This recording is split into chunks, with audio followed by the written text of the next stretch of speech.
Hello guys, welcome. Collective reading tayo ngayon. Tingnan natin kung kaninong energy to. Be open-minded po, hindi po halos lahat makaresonate. Kaya piliin nyo na lamang. And thank you nga po pala sa mga nag-subscribe, lalo na sa mga bumabalik. Marami pong salamat. Give me the message. Kaninong energy to?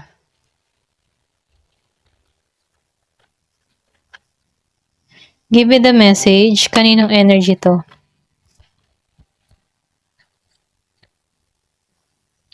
Meron ditong Page of Wands reverse.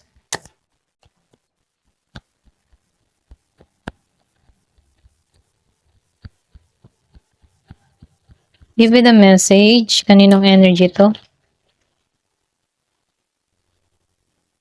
Meron ditong King of Cups.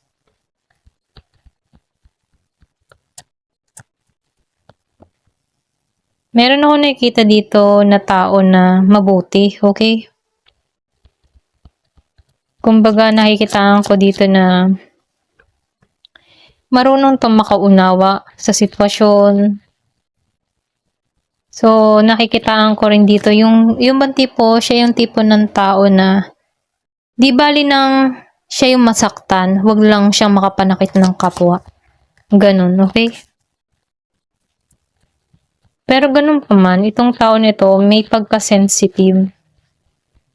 Malakas yung kanyang pakiramdam. So, nakikitaan ko dito na meron ditong tao na yung bang tipo na meron siyang hinahanap or meron siyang gustong mangyari or marating sa buhay niya or pwede rin sabihin na ready na to na tumahak ng ibang landas, okay? Kumbaga, nakikitaan ko dito na siya din yung tipo ng tao, pwedeng ikaw to, pwede rin kung kilala mo to, no, person mo, ano pa man ano. Kasi nakikitaan ko dito na meron ditong tao na, alam mo ba yung, hindi niya sinasayang yung energy niya kung wala siyang kahihinatnan dito. Ganon. Meron ako nakikita ditong Aries, Leo, Sagittarius. Meron din ditong Cancer. Meron dito Scorpio, Aquarius. So, nakikitaan ko dito, no, kung bakit siya nagiging ganito. Humahanap siya ng panibagong path. Kasi ayaw niya nang bumalik sa nakaraan, sa mga masakit na experience na naranasan niya. Kumbaga, no, nakikitaan ko dito na naka-experience to na hindi magandang kapalaran before, okay? Maybe, mayroon siya mga, pwedeng sinubok siya dito, or pwedeng sabihin, doon niya naramdaman na feeling down siya sa mga experience na naranasan niya. Naging din siyang pabigla-bigla sa mga desisyon na ginawa niya, na kung saan ano pinagsisihan ng tao na to.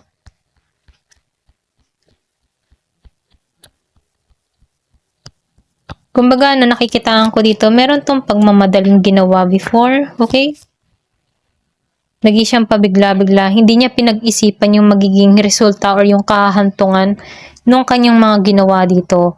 Pwede rin sabihin na, for example, meron siyang mga pinalano, hindi niya pinag-isipan mabuti, okay? Maraming posibilidad, ano? So, kung ano man yung naging dahilan mo before, nakikitaan ko dito na pinagsisihan mo to, okay? Pwedeng sa larangan ng pag-ibig, trabaho, okay? Or sa mga pinagpapasyahan mo. Meron kang pinagsisihan dito, okay? Kung kanino man to, no? Pero ganun pa man, nakikitaan ko dito, maybe meron ka ditong tao na nagkaroon ng, pwede rin sabihin meron kang inalisan ditong tao na pinagsisihan mo to, okay? Pero ganun pa man, nakikitaan ko dito na nag-moving on ka nag-moving on yan, pasensya na utal ako, nag-moving on ka dito, na overcome mo to mga kabiguan, or pwede rin na hindi mo akalain dito, no? Yung magiging resulta ng mga nangyari sa inyo in the past, okay? Kung meron ka mang past person, meron ditong naging masamang resulta na kung saan itong tao neto bumigat yung kanyang pakiramdam dito, okay? So, nakikita ko dito, no, naghihiling to sa nangyari. Pwedeng meron to mga natuklasan or pwedeng sabihin na meron siyang inalisan ng walang paalam or umalis na ng walang paalam, ano, may panggugusting na pinagsisihan din to ng tao na to. Ito lang yung nakikita ko. Yung iba sa inyo, no, hindi halos lahat. Or pwede rin sabihin meron ditong tao na inabuso yung partner niya, inabuso yung kabaitan, okay? Pero ganun pa man, ano, nakikita ko dito, may nagsisi. Ayan, hindi halos lahat, ha? Give me the message. So, meron ka ditong tao or nakadiling na tao na materialistic, okay? Pwede rin hindi nito kinonsider yung nararamdaman ng person niya dito. Ito lang yung nakikita ko. 7 of Cups. So, nakikita ko rin dito, no, na may pandarayang ginawa dito. Yung iba sa inyo meron ditong pandarayang ginawa or pwede rin sabihin dinaya ka dito, binetray ka dito, okay? Then, itong tao na to, meron itong mga ginawa o hakbang na pinagsisihan niya para sa'yo, okay? Kumbaga, no, nakikita ko rito na naging malinaw para sa yung lahat, okay? Or naging malinaw para sa iyo tong tao na to. Kung meron ka man ditong person na binetray ka, dinaya ka, niloko ka, nagsisi to, okay? So ngayon nakikita ko dito na nakita mo ng malinaw or gumawa ka ng action para alisan to. So napipil ko dito na nagfo-focus ka sa mga dapat unahin sa trabaho mo or pwede rin sabihin sa mga pangarap mo. Mas yun yung pina-priority mo dito. Meron ditong 8 of Wands. Meron ako nakikita dito na Sagittarius, Scorpio. So, nakikita ko rin dito, no? Dumating din sa point na nawalan ka ng focus before. Kaya, ngayon, nakikita ko dito na nagtutuan ka sa mga dapat unahin. Okay? Kasi nakikita ko dito na na-delay yung mga blessing mo dahil dito sa nangyari sa inyo. Ito na yung nakikita ko. So, ito na yung oras, ano, para sumubo ka muli, okay? Kasi nakikita ko dito na humahanap ka ng panibagong path, okay? So, nafe-feel ko dito na handa ka na muli na sumugal or handa ka na muling makipagsapalaran dito. Ito na yung nakikita ko. So, hindi halos lahat makaresonate, ha? So, piliin nyo na lamang kung alin yung part nyo dito. Give me the message.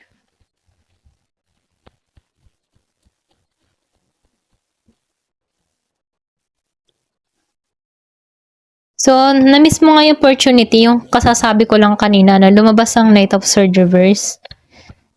Kumbaga, no, nawalan ka dito ng oportunidad, na lack of opportunity ka or na lack of focus ka dito dahil sa mga nangyari.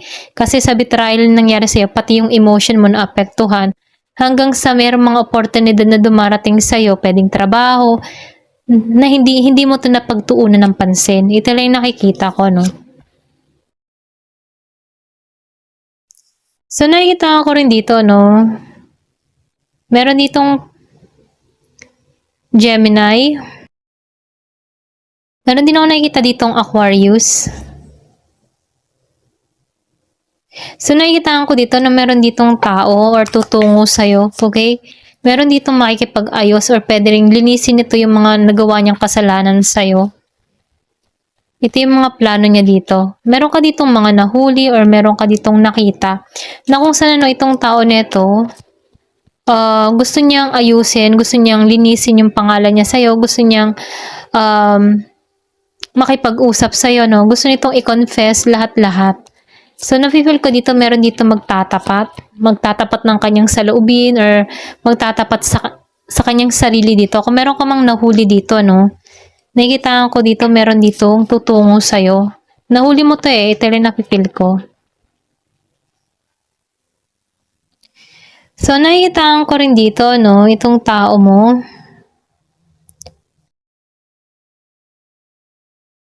Nakikita ka ng tao na to na committed ka or pwede rin sabihin na ikaw yung gusto niyang makasama, ikaw yung gusto niyang makomit dito, okay?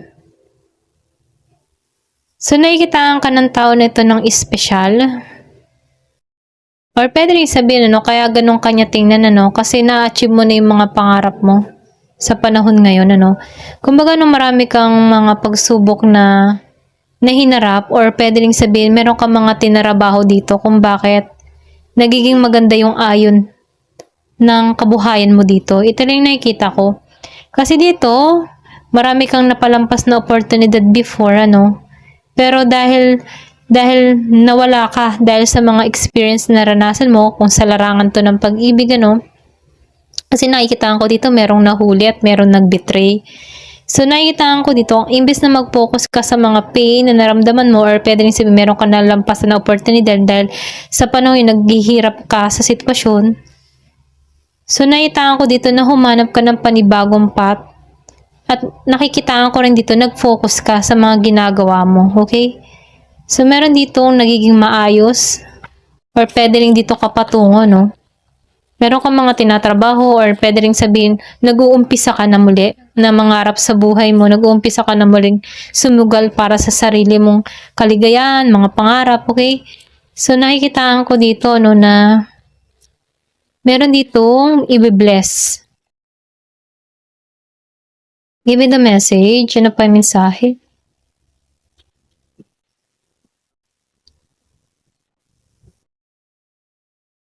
So, meron ako nakikita dito, no? Meron ditong tao na nag-aalinlangan. So, nakikita ko dito na meron tong kinakaharap na karma. Doon sa iba, no? Ito lang nakikita ko. Pwede rin sabihin ko, ikaw yung niloko dito, no? At meron ka ditong kadiling na tao na kung saan sumama yung loob mo dito sa tao neto. Meron tong kinakaharap na karma na kung saan nakikita ko dito, yung mga ginawa niya sa'yo, nag-reflect sa kanya. So, nakikita ko rin dito, no, na may lesson, okay? Nagkakaroon to ng pag-aalinlangan sa kanyang sarili. So, lumabas tong Ace of Coins. So, nakikita ko rin dito, no, yung iba sa inyo meron kang makikilalang bago. Yung iba sa inyo makikilala mo dito, Taurus, Scorpio, and Capricorn.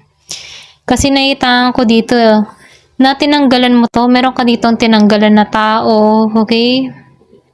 Inabuso ko nito, yung kabaitan mo. So, nakikita ko rito yung stable na relasyon na parating sa'yo na pwedeng humantong sa kasaganahan. Kasi nakikita ko ditong may potential eh. May potential. Pwedeng nakikita ka ng tao nito na hardworking.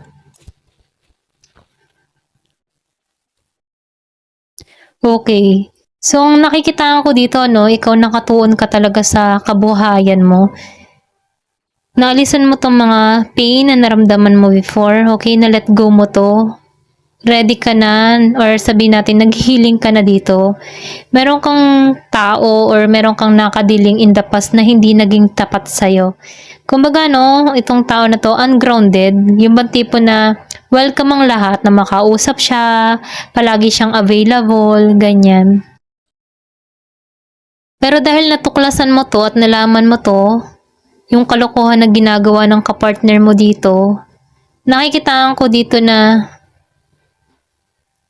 inalisan mo to, okay? Inalisan mo to. Nagkaroon ka dito ng lakas ng loob, naalisan to. Sa umpisa, mahirap, okay? Marami kang pag-aanilangan, marami kang tanong sa sarili mo. Pero humanap ka ng bagong simula dito at natagpuan mo yung bagong simula. Merong offer, okay? Merong offer na parating sa'yo. So, nakikita ko dito, no, na kung ano man yung gusto mong mangyari, makakamit mo, nagiging kang matured or meron kang kalayaan na gawin yung mga bagay na gusto mo. Kung ano man yung mga tinarabaho mo, magkakaroon ka dito ng reward, okay? Pwedeng reward ay stable na income, okay? Or pwede rin sabihin paglago ng kabuhayan. Ito yung reward mo, no? Mabibili mo yung mga bagay na gusto mo, ganun. Give the message.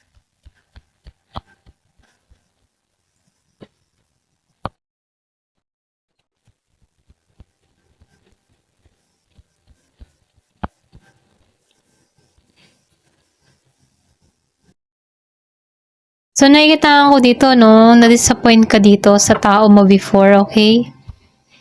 So, heartbreaker to or pwede rin sabihin nasaktan ka talaga dito. May pagka-obsess. Ito lang yung nafe-feel ko. Meron nga ditong tao na may pagka-obsess or pwede rin sabihin controlling. Meron Pisces.